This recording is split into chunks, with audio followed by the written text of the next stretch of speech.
Invisible Man, that was a response to witnessing the murder of George Floyd. It was me seeing this image over and over, and it's embedded in your mind that you watch somebody die. And then you have to start thinking about like your own reality. Like, man, he kind of looks like me, or could have been me. That could have been my brother, my father. There is some trauma attached to that, and I guess I had to get it out. I'm Clarence Hayward. I'm an artist. Green is in relation to green screen. Green screen technology, chroma key technology. You can project things onto it and make it whatever you want it to be. In my paintings, I'm saying, as black people, we almost walk around with a green screen. So we walk around wearing people's projections and perceptions of what it is to be black. So depending on your experience with a black body, when you see me, you already come with those preconceived notions of what it is to be black. So in a way, I'm humanizing them, but I'm also asking the question, like, what do you see when you see us? Or do you even see us?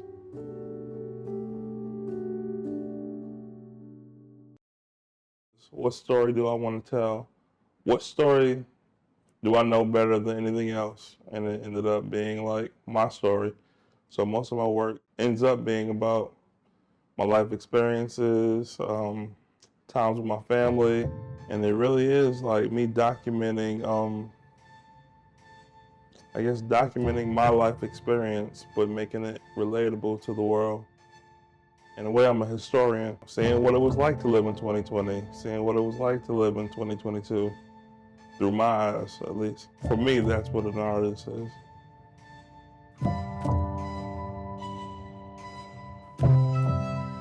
I'm doing a series of portraits of black men wearing hoodies, and it's funny because it was hot this weekend, and he was wearing like a hoodie jacket. The idea came from after Trayvon Martin was murdered, and Geraldo came out and said the hoodie got him killed, right? It wasn't George Zimmerman. And then I was listening to a podcast, and someone kind of seconded that notion, like, oh yeah, black people should not wear hoodies because they're intimidating or threatening. So I want to just do 50 portraits of us showing like, of different kinds of people too, right? So like this kid is like 15. But I have taken photos of friends who are doctors, lawyers, other artists, teachers, like regular people, to say like, there's nothing threatening about the hoodie. It's almost like a comfort blanket. Like everybody has one. Like I wear a hoodie in here when I paint every day. Because I'm a realist, all I can do is tell my story, right? And I think that's what makes me relatable to a lot of people. And I think that's what's been making me successful, is because I'm so honest, I'm so vulnerable, I'm so open, that when people see my work, they see some of their own experiences, or they see maybe people in their family or people they know. To be a successful artist, I think, is to be honest. My goal is to be the history book. See, I want to be remembered. I have to be honest. Becoming an artist to me was me finding freedom. I'm fortunate enough I get to come to the studio every day and just create.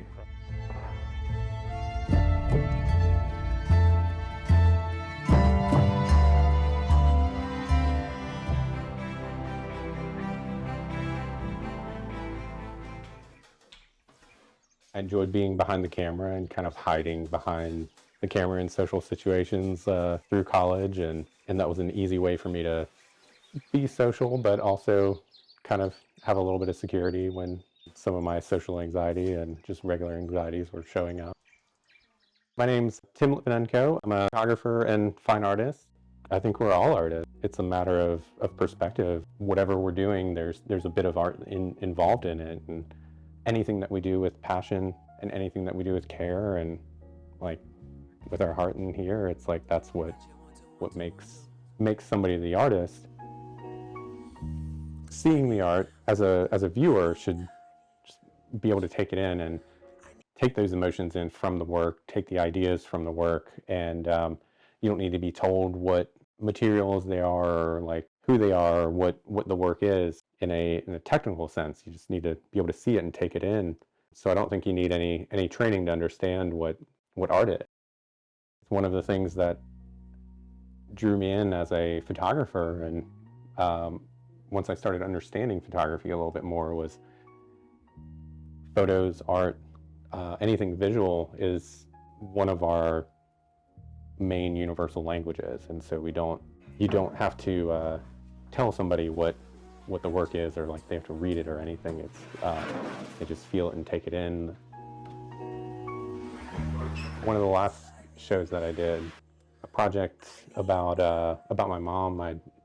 At the time of the show, it was about a year after my mom had passed away from cancer, and she had been in hospice for 16 months, which no cancer treatment for 16 months, and that was really tough. This is an artwork that I made in 2018. It's called Raspberry Chocolate Pillow. The pieces were named after like sweets that I would bring my mom when she was in hospice, and I would see her about 3 times a week, and definitely couldn't show up empty-handed because she'd always be like, "What'd you bring me?" I'd be like, "Well, I brought you this," and she loved these because she loved raspberry and chocolate. And a lot of change can happen in such a small amount of time, and so that work was somewhat expressing that grief and talking about these spaces that we don't normally talk about as regular humans, where it's harder to talk about grief or death.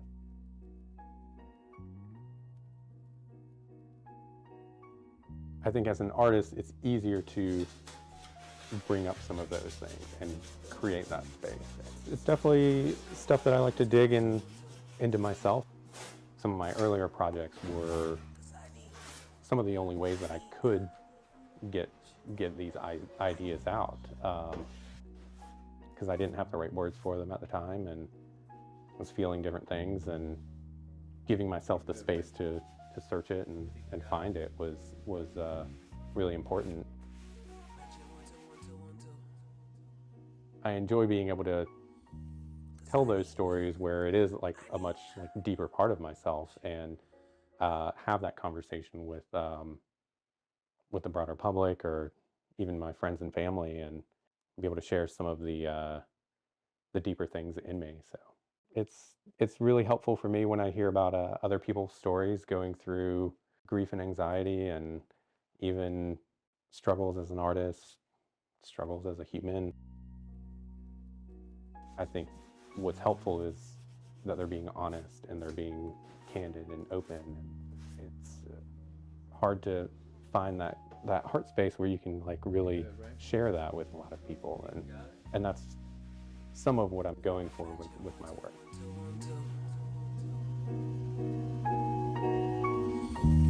Cause I need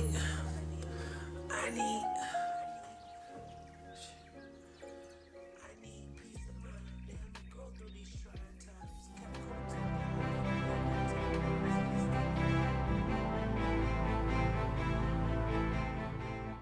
There are maybe 350 full-time neon glass workers in the United States right now, and that's it.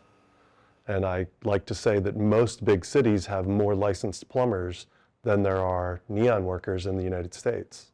My name's Nate Schaefer, and I have been a neon glass blower since 1986.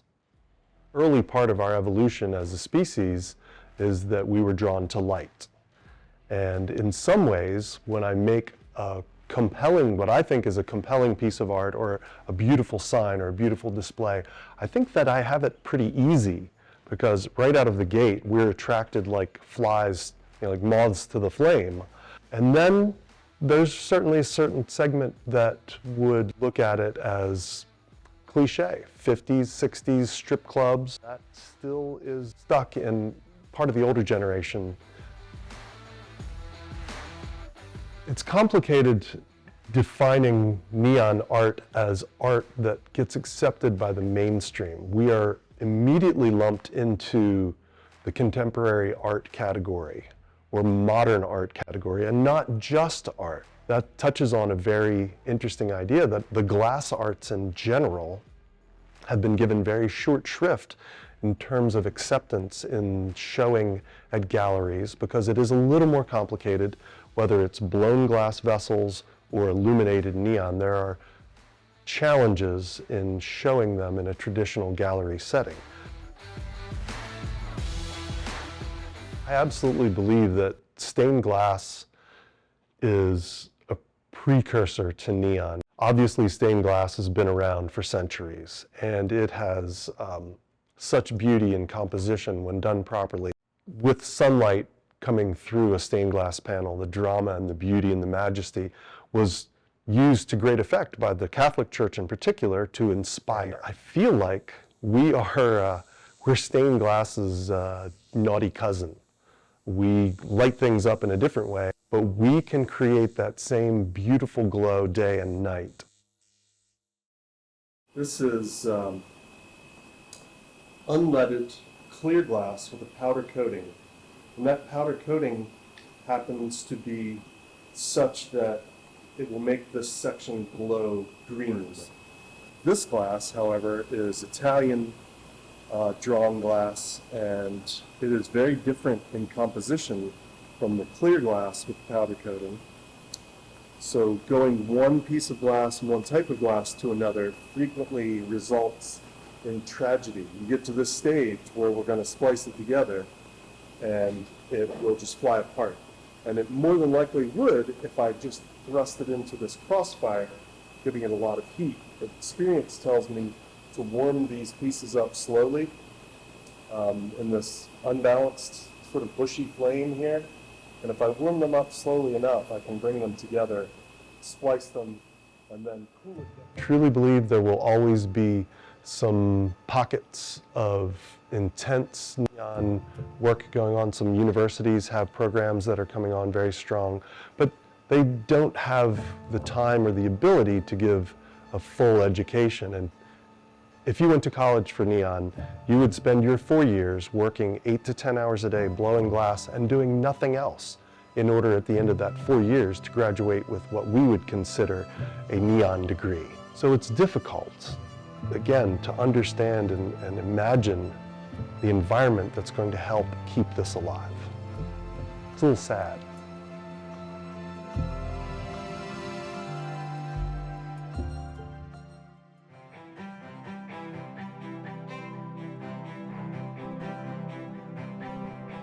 My dad would bring home paper from his office, and I would just like sit at the dining room table and talk to myself for hours and draw little pictures. I drew like Land Before Time characters and Ninja Turtles and E.T. all the time. I was always like the artist Taylor White, you know, like, or the artsy kid or like whatever. So people started calling me that before I started calling myself that. My name is Taylor White. I am a visual artist and primarily make my living as a muralist. Street art is kind of known for being a little more wild. There's more traditional murals, and then there's the muraling that sort of sprung out of street art and graffiti as it became more popular. So there's more kind of a freedom, more stylization, more bold colors and bright colors, and use of traditional graffiti mediums like spray paint. So it's a little more fun and maybe a little less sophisticated than traditional muraling. See it now kind of coming back together, like in the art world. There's a desire, I think, among muralists to return to a sort of sophistication that got loose during the days when it was really intertwined with street art. I think the function of murals are to activate an interest in a certain, like a public space. It draws an interest to an outdoor space in a way that it completely changes the context of a space. It communicates kind of the energy of what the business or city is trying to put forth. It sort of creates a connection between the people who occupy a space and the space itself. It's kind of the job of the public artist to make something that is going to be in integrity with the intention of the job. I think there's artistic expression, which is one important part of it, because you wouldn't be hired if what they were asking for wasn't your self-expression as an artist. And you kind of need to be able to know and read your audience and create something that is good-natured and in the best interest of the public. So that's a delicate, dance that I know a lot of artists do. Like I think some artists try a little too hard to please the public, or like they don't want to do anything risky. So then you get a lot of very same but different like pieces of art all over the town. You want to have enough respect for your audience to allow them to like have their feelings about it without trying to like please and placate. But at the same time, you want to have enough respect for your art too. Oh, not even full. I should probably throw that away. I don't know.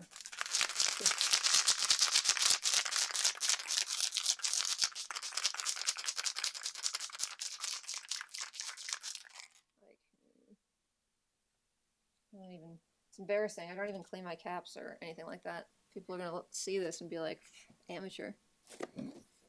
So, like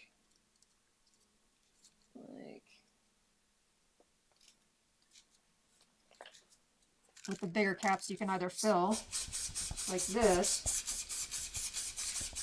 and some people get like big areas filled with the cap like that. I find that it's tiring, so I just usually like to paint with a roller, and then I'll go back over it and do like, maybe it's better to switch colors.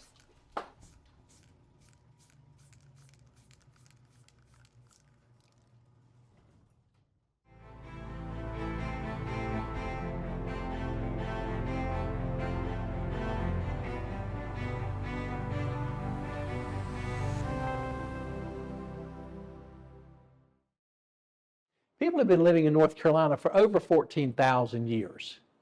One of the earliest references we have is Juticula Rock up in the western part of the state, where our American Indians carved drawings, symbols into the rock. North Carolina was settled in the late 1600s and early 1700s. The English and the African Americans were on the eastern plains, the coastal plain of our state. Highland Scots and Scotch Irish settled in the Piedmont area of the state. The Germans came down from Pennsylvania and settled in the Piedmont area of the state. And of course, we had the Cherokee and other tribes in the western part of the state. By the 1830s, we started having schools, we started having railroads, we had canals that were across the state to carry goods and carry produce. In 1840, we built the world's longest railroad, the Wilmington to Weldon Railroad. North Carolina had an enslaved population. This is a slave cabin from 1860 in the eastern part of our state. 7 people lived in this cabin. Ironically, for slave quarters, it had a wooden floor and it had a loft for sleeping. Not all quarters were like that.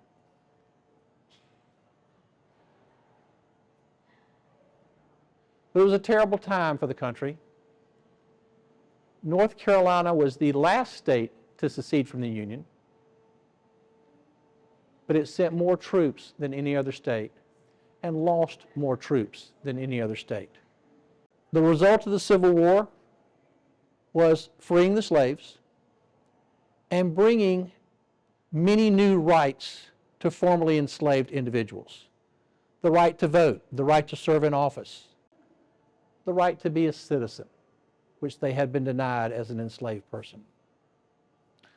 Unfortunately, not everybody agreed with that. So you had organizations like the Ku Klux Klan that rose to discourage blacks from voting. The Depression came in the 1930s and created many hardships. Because jobs were not readily available, people started making crafts. Pottery, for instance. Pottery is very big here. A lot of different potters who first started making things to use at home and then understood that there was a market. Wooden carvings, wooden toys, a lot of these things were started during the Depression in North Carolina to help people earn money after they had lost their jobs. Near the end of the Great Depression, World War II started. North Carolina trained more troops than any other state. Unfortunately, not everyone was treated equally when they came home. So while you had a lot of African Americans who'd served, when they came home, they found out they were not going to be treated the same as white soldiers. In 1960, North Carolinians became very prominent in the civil rights movement. And we like to think of North Carolina as being a little more progressive in the 1960s than a lot of the southern states.